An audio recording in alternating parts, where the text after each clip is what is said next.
SharePoint peut nous permettre de suivre un document ou plusieurs documents dans leur cycle de vie, notamment si on se retrouve en train d'interagir avec les bibliothèques de documents.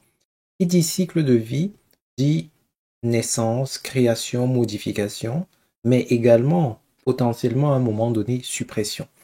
Vous avez donc la possibilité de supprimer des fichiers de votre espace SharePoint, que ce soit de manière consciente ou inconsciente, volontaire ou involontaire. On va prendre par exemple ce fichier-ci, questionnaire. On va supposer que pour une raison ou pour une autre, il ne nous intéresse plus, on voudrait le supprimer. On va donc se positionner sur le fichier, cliquer sur les 3 points de suspension qui sont là et sélectionner supprimer. Il est également possible de sélectionner le fichier et lorsque celui-ci est en surbrillance, venir au niveau de la barre contextuelle qui est là, cliquer sur les 3 points de suspension et sélectionner supprimer.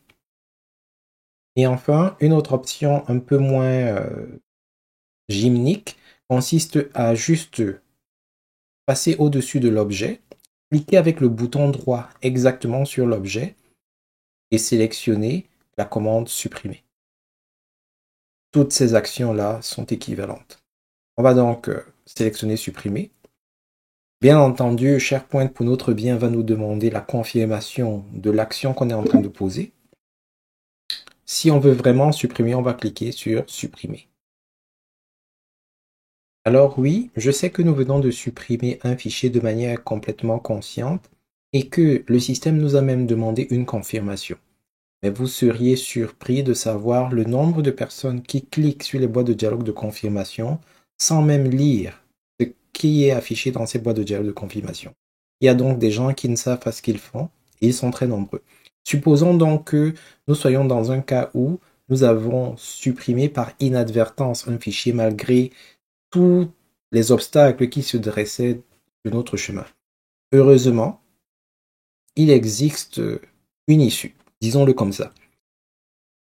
Dans la plupart des sites web SharePoint, il existe une option appelée la corbeille qui va être un emplacement temporaire où les éléments supprimés vont aller se loger.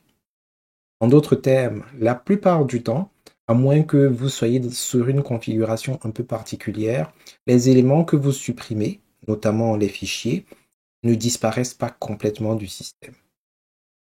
Vous avez la possibilité de les récupérer en vous dirigeant vers la corbeille. Si on observe notre menu latéral, on peut bien voir l'objet corbeille qui est là. On va donc se diriger dessus. Et une fois qu'on est dans la corbeille, on peut voir les fichiers qui ont été supprimés. Dans certains cas, on peut même voir la date de suppression, les personnes qui l'ont supprimé et surtout l'emplacement d'origine, à quel endroit est-ce que se situait le fichier en question. Si ça a été une suppression hasardeuse, inadvertante, on pourra restaurer le fichier en cliquant avec le bouton droit dessus, puis en sélectionnant restaurer.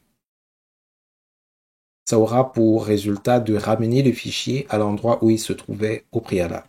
Donc si on clique sur restaurer, et si on revient à l'emplacement de départ, on va bel et bien trouver notre fichier qui est revenu. Mais si on avait vraiment l'intention de nous en débarrasser et d'effacer toute trace de son passage, au lieu de prendre l'option restaurer, on aurait pris l'option supprimer et ça aurait eu pour conséquence de supprimer définitivement le fichier de notre environnement. Je tiens à préciser pour terminer que pour que vous soyez capable de supprimer, il faudrait que vous ayez un rôle ou un privilège qui vous permette de le faire. Et pour que vous soyez capable de supprimer définitivement, il faudrait également que vous ayez un rôle qui vous permette de le faire. Donc, si jamais vous êtes administrateur d'un site web SharePoint et que vous ne souhaiteriez pas que les fichiers soient supprimés, pour une raison ou pour une autre, il faudra peut-être voir comment est-ce que vous pourrez altérer les autorisations, les rôles et les permissions de vos utilisateurs pour prévenir une telle situation.